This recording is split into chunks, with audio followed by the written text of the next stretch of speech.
Hello everyone, welcome back on YouTube channel SLD educational academy. तो चलिए दोस्तों, आज हम लोग आगे की ओर बढ़ेंगे और प्रश्न नंबर 2 को कंटिन्यू करेंगे। ठीक है, एक्सरसाइज 1.2 को हम लोग देख रहे थे। जैसा कि आप लोग को पता है, प्रीवियस लेक्चर में हम लोग 1.2 का एक्सरसाइज का जो प्रश्न नंबर 1 था वहां तक हम लोग कंप्लीट कर लिए थे। आज हम लोग 2 से कंटिन्यू करेंगे। ठीक है, तो बोल रहा है इसमें क्वेश्चन नंबर 2 जो है वो बोल रहा है सिद्ध कीजिए कि 3 + 2 × √5 एक अपरिमेय संख्या है। ठीक है, ये आपका प्रश्न है। पता है दोस्तों आप लोग को कि यह जो है एक्सरसाइज 1.2 जो है वो न्यू NCERT बुक का अकॉर्डिंग है। ठीक है, अगर पुराने बुक होगा आपके पास तो उसमें जो है वो आपका 1.3 है ये एक्सरसाइज। ठीक है ना, तो चलिए देखते हैं आज हम लोग 2 क्या बोल रहा है। ठीक है, इसका हल जो होगा यानी कि उत्तर सॉल्यूशन जो होगा उसको हम लोग देखेंगे। ठीक है, तो मान लीजिए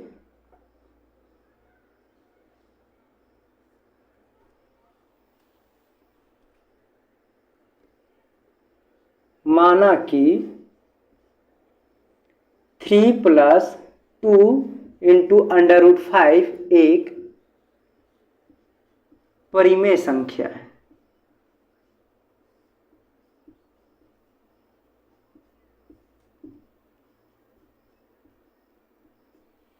ठीक है दोस्तों, ऐसा हम इसलिए कर रहे हैं क्योंकि जब हम लोग को जब अपरिमेय संख्या सिद्ध करना है तो हम लोग परिमेय लेके चलेंगे। ठीक है ना, ठीक उसका विपरीत यानी कि जब बोल रहा है कि अपरिमेय सिद्ध कीजिए तो परिमेय लेके चल रहे हैं, और इसलिए लेके चल रहे हैं ताकि जो है हम लोग परिमेय सिद्ध कर पाए। ठीक है ना, तो 3 + 2 × √5 जो है वो एक परिमेय संख्या है, ऐसा हम लोग मान लिए। और जब हम लोग परिमेय संख्या मान लिए तो परिमेय संख्या क्या होता है? परिमेय संख्या जो है वो P/Q होता है। ठीक है, जिसको हम लोग P/Q के रूप में रिप्रेजेंट कर सके यानी कि P/Q के रूप में लिख सकते हैं, उसी को हम लोग बोलते हैं परिमेय संख्या है। ठीक है, जहां जो है Q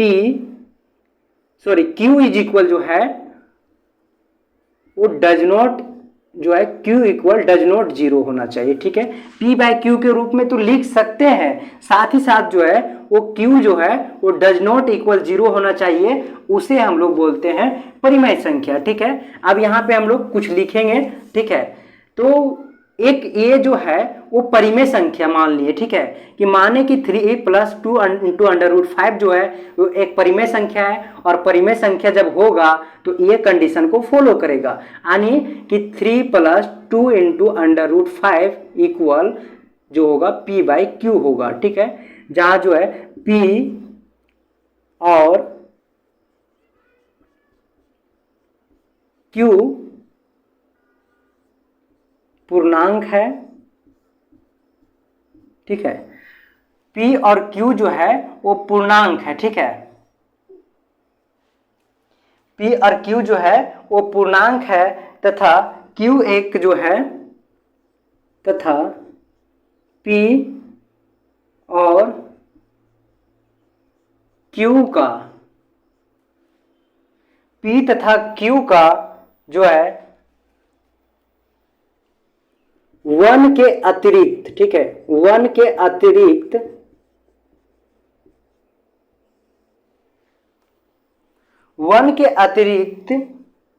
कोई भी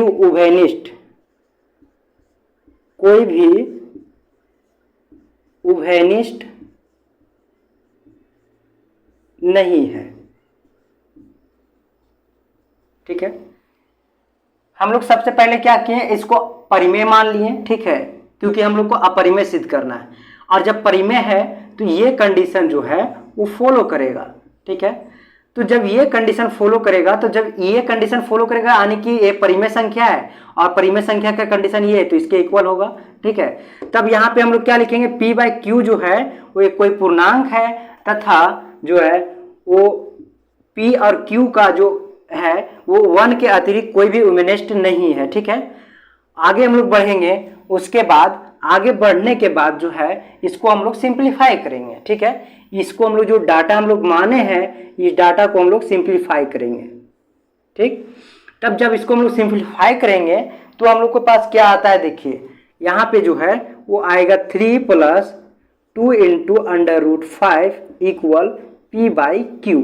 ठीक है, जब इसको सिंप्लीफाई करेंगे तो यहाँ पे आएगा 2 into under root 5 equal p by q minus 3। इस 3 को जब हम लोग साइड चेंज किए तो यहाँ पे देखिए पॉजिटिव है तो यहाँ पे नेगेटिव आ जाएगा, और यहाँ पे आपका 2 into under root 5 equal p by q minus 3 आया। और इसको जब अगर हम लोग सिंप्लीफाई करेंगे तो अंडर रूट 5, ठीक है, इक्वल आएगा 1/2 इंटू पी बाई क्यू, ठीक है, माइनस 3। अब इसको ध्यान से देखिए दोस्तों, तो 1/2 जो है पी बाई क्यू और 3 जो है वो क्या है, एक परिमेय संख्या है, क्योंकि पी बाई क्यू के रूप में हम सभी को रिप्रेजेंट कर सकते हैं, इसलिए ये जो है वो पी क्या है, परिमेय संख्या है। ठीक है, इतना लिख लीजिए, उसके बाद हम लोग इराइज करते हैं और आगे की ओर बढ़ेंगे।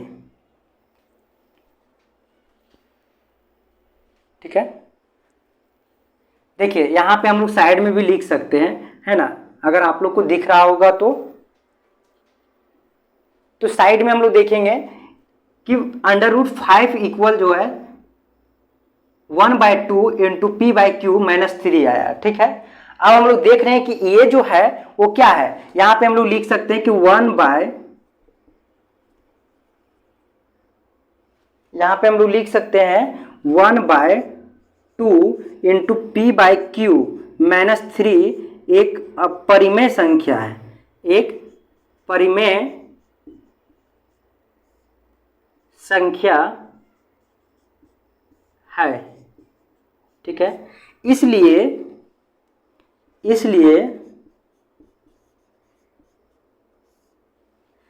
अंडर रूट 5 जो है वो एक परिमेय होगा, एक परिमेय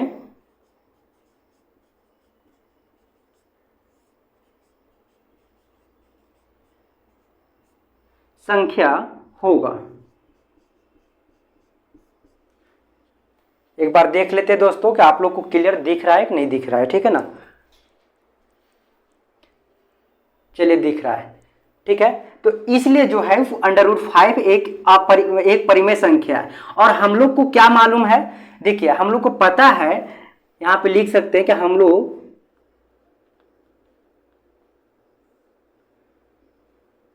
जानते हैं कि अंडर रूट 5 जो है वो एक अपरिमेय संख्या है।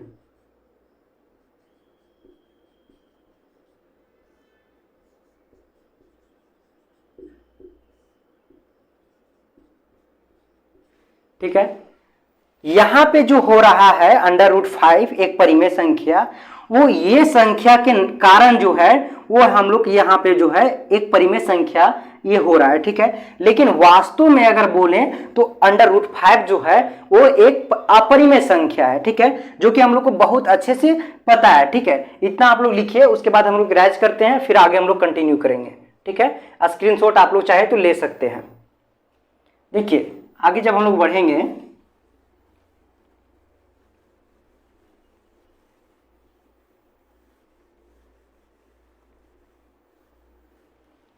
तो यहाँ पे हम लोग क्या लिखेंगे, देखिए हम लोग जानते हैं कि अंडर रूट 5 एक जो है वो अपरिमेय संख्या है। ठीक है, तो अतः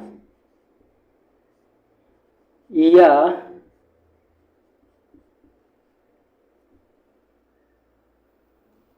मानना, या फिर इस तरह से लिख सकते हैं कि अतः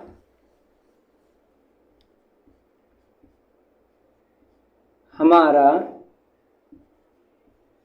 कल्पना विरोधाभास है। ठीक है, हमारा जो मानना था, यानी कि जो हमारा कल्पना किए थे कि एक परिमेय संख्या है ये नंबर, वो हमारा विरोधाभास है। इसलिए क्यों विरोधाभास है, क्योंकि यहाँ पे जो है वो परिमेय संख्या आ रहा है, लेकिन वास्तव में जो है वो एक जो है अंडर रूट 5 एक अपरिमेय संख्या है। ठीक है, तो जो हम मान रहे हैं विरोधाभास है, अतः जो हमारा मानना है वो विरोधाभास है, ठीक है। तो इस प्रकार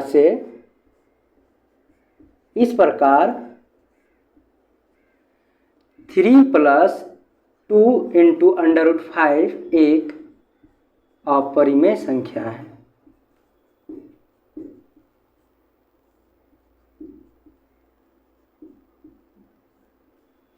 ठीक है दोस्तों, तो ये हम लोग सिद्ध कर लिए कि ये जो है वो एक अपरिमेय संख्या है, ठीक है। और ऐसा क्यों हुआ?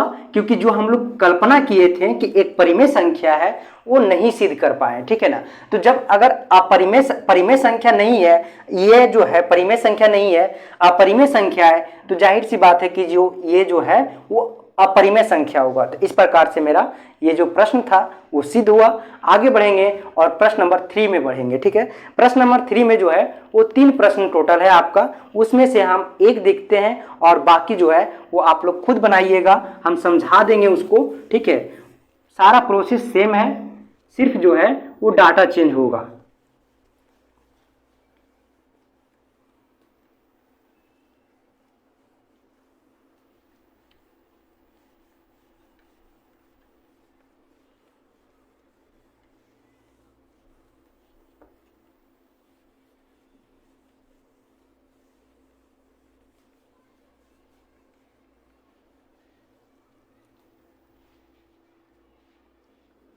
आपका यहाँ प्रश्न नंबर 3 है, ठीक है। और यहाँ पे जो है डाटा वो है 1/√2, ठीक है। अब इसको सिद्ध करना है कि एक अपरिमेय संख्या है, ठीक है। तो सब सेम होगा, जैसे हम लोग लिखे, माना कि 1/√2 एक परिमेय संख्या है,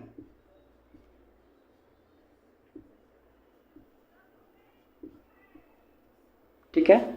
एक परिमेय संख्या है, तो परिमेय संख्या है यानी कि 1/√2 इक्वल p/q होगा, जहां यहाँ पे लिख सकते हैं जहां p/q जो है वो क्या है, या फिर यहाँ पे लिख सकते हैं q डज नॉट 0 है, ठीक है। तो ये हो गया। अब हम लोग यहाँ पे लिख सकते हैं, अन्यथा इस तरह से लिखिए, जहां p और q कोई पूर्णांक है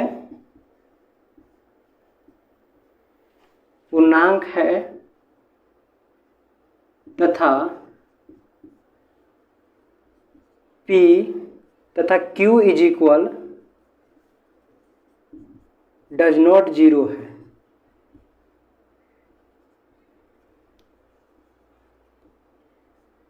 P और Q का 1 के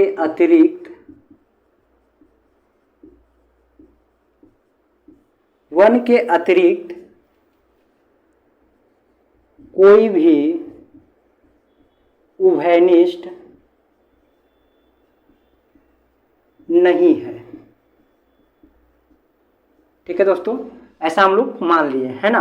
मान लिए क्या ये है ही, p/q जो है कोई पूर्णांक है और q डज नॉट 0 है, और p और q का जो है 1 के अतिरिक्त जो है कोई उभयनिष्ठ नहीं है।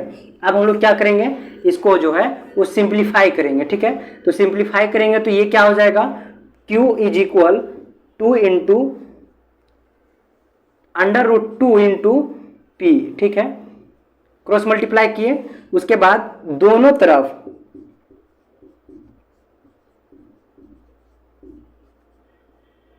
वर्ग करने पर हमें क्या प्राप्त होगा, q² = 2, ठीक है। जब स्क्वायर करेंगे तो रूट हट जाएगा इस पर से और p² आएगा, ठीक है। इसको हम लोग समीकरण 1 मान लेते हैं, ठीक है। और यहां पे हम लोग लिख सकते हैं कि q² अतः 2 जो है वो q² को विभाजित करती है,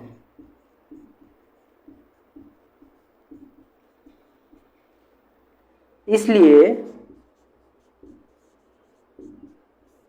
2 जो है वो q को भी विभाजित करेगा।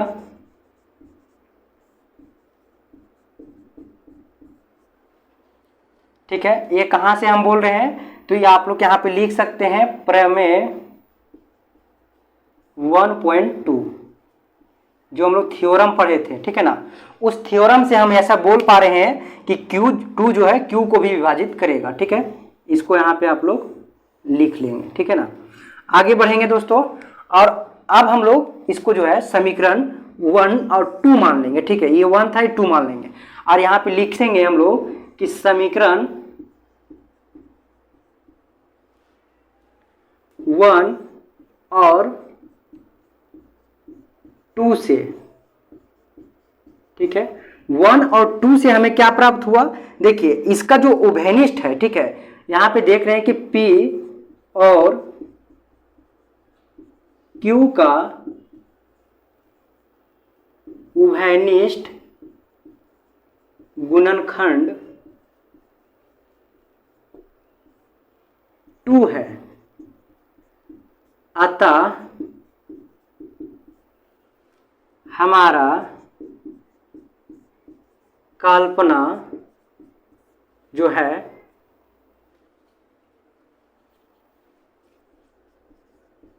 विरोधाभास है। ठीक है, यहां पे हम लोग माने थे क्या कि इसका जो है पी क्यू का जो है उभयनिष्ठ वो 1 है, और यहां पे हम लोग को मिल रहा है 2, तो 1 के अतिरिक्त कोई भी नहीं है, और यहाँ पे 1 के अतिरिक्त 2 है। ठीक है ना, तो इसलिए जो है ये हमारा जो मानना था, जो हमारा कल्पना करना था, वो पूरी जो है गलत है। ठीक है, तो अतः या फिर इस तरह से लिख सकते हैं, इस प्रकार 1/√2 क्या है, एक अपरिमेय संख्या है।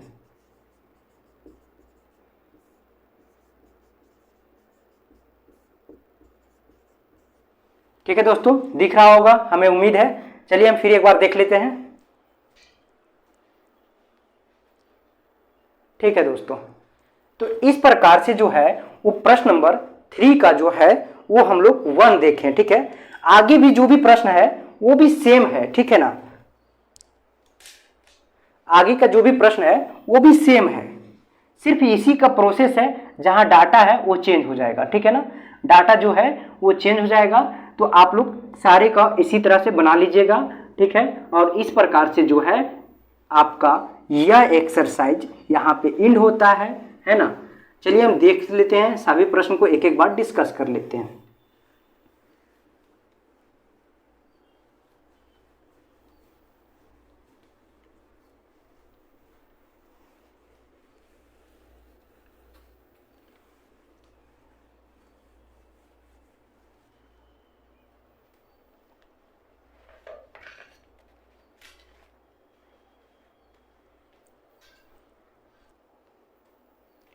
बी जो है आपका प्रश्न नंबर बी, वो है आपका 7 × √5।